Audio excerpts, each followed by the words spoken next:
Hello friends, எல்லாருக்கும் ஓணம் பண்டிகை நல்வாழ்த்துக்கள். நம்ம வீட்ல ஏதாவது விருந்து வைக்கிறோம்னாலோ, இல்லன்னா ஒரு சின்ன பண்டிகை அப்படின்னாலோ, நம்ம வந்து ஏதாவது ஸ்வீட் பண்ணணும்னு நினைப்போம். அந்த ஸ்வீட் வந்து ரொம்ப குயிக்கா எப்படி ஈஸியா பண்ணிடலாம் அப்படின்னு சொல்லி தான் நம்ம எப்பவுமே பிளான் பண்ணுவோம். அப்படி ஒரு ஈஸியான, டேஸ்டியான பாயாசம் தான் இந்த அவல் பாயாசம். இந்த அவல் பாயாசத்தை எப்படி முறையா நம்ம பண்ணலாங்கிறத பார்க்க போறோம். வாங்க வீடியோவுக்கு போகலாம். இதுவரை சப்ஸ்கிரைப் பண்ணலன்னா சப்ஸ்கிரைப் பண்ணிட்டு தொடர்ந்து பாருங்க friends. Welcome to Vicky's kitchen.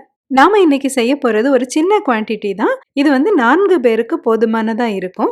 மொத்தமா நம்மளுக்கு 1/2 லிட்டர் பாயாசம் கிடைக்கும். ஒரு 15 நிமிஷத்துக்குள்ள இந்த பாயாசத்தை நம்ம செஞ்சு முடிச்சிடலாம். பாயாசத்துல சேர்க்கறதுக்காக நம்ம நட்ஸ் கொஞ்சம் எடுத்து வச்சிருக்கிறோம். 4 பாதாம் பருப்பு, 1 டேபிள் ஸ்பூன் அளவுக்கு கிஸ்மிஸ் பழம், ஒரு 10 முந்திரி பருப்பு எடுத்து வச்சிருக்கிறோம். இதுல நட்ஸ் வந்து நம்ம கம்மியா எடுத்தாலும் பரவாயில்ல. ஆனா நட்ஸ் வந்து நிறைய போட்டோம் அப்படின்னா இந்த பாயாசம் இன்னும் கொஞ்சம் ரிச்சா தெரியும். முந்திரி பாதாம சின்ன துண்டுகளா நம்ம கட் பண்ணி வச்சுக்குவோம். துருவின தேங்காய் 1/4 கப் எடுத்து வச்சிருக்கோம். பாயாசம் செய்யறதுக்காக அடுப்புல ஒரு பாத்திரத்தை வச்சு அது சூடானதும் அதுல 1 டேபிள் ஸ்பூன் நெய் சேர்த்துக்கிறோம். நெய் சூடான உடனே நம்ம கட் பண்ணி வச்சிருந்தோம்ல அந்த நட்ஸ் எல்லாம் சேர்த்துக்கிறோம். இந்த நட்ஸ் எல்லாம் செவக்க கூடாது. லேசா இப்படி புரட்டி விட்டுட்டு இமிடியேட்டாவே நம்ம இந்த கிஸ்மிஸ் பழம் எடுத்து வச்சிருக்கோம்ல அதை சேர்த்துக்குவோம். இந்த கிஸ்மிஸ் பழத்தை சேர்த்துட்டு நம்ம நல்லா வறுத்துக்கணும். கிஸ்மிஸ் பழம் வந்து கொஞ்சம் நல்லா உப்பி வர்ற வரைக்கும் நம்ம வறுத்துக்கிறோம். அந்த நேரத்துக்குள்ளே நம்மளோட பாதாம் முந்திரியும் கொஞ்சம் நல்லா செவந்திருக்கும். இது எல்லாத்தையும் எடுத்து தனியா ஒரு பிளேட்ல வச்சுக்குவோம். நம்ம முதல்ல 1 டேபிள் ஸ்பூன் நெய் சேர்த்திருந்தோம்ல அது அப்படியே இருக்கும். நம்ம பார்த்தோன்னா தெரியும்.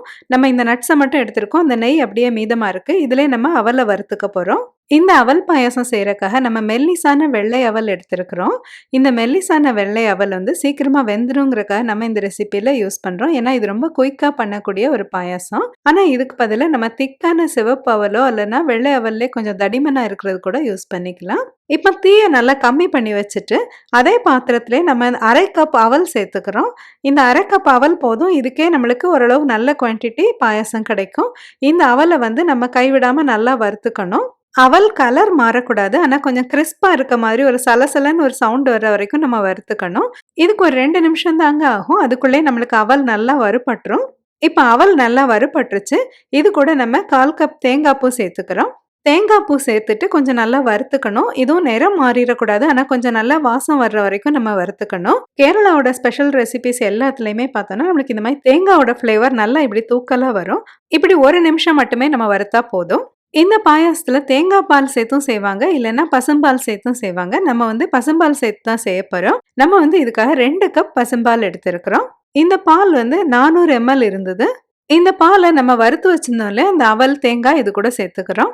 இனிமே இந்த அவலை வந்து இந்த பால்லே நம்ம வேக வச்சுக்கிறோம். நம்ம திக்கான அவல் எடுத்திருந்தோம், அதாவது சிவப்பு அவல்லாம் எடுத்திருந்தோம்னா இந்த அவல் வேகிறதுக்கு ஒரு 10 மினிட்ஸ் அதாவது 10 நிமிஷம் ஆகும். சப்போஸ் நம்ம வந்து சாதாரணமா என்னை மாதிரி இப்படி தின் அவல் அதாவது மெல்லிசான அவல் எடுத்திருக்கிறோம் அப்படின்னா நம்மளுக்கு 5 நிமிஷத்துக்குள்ள இந்த அவல் வெந்துடும்.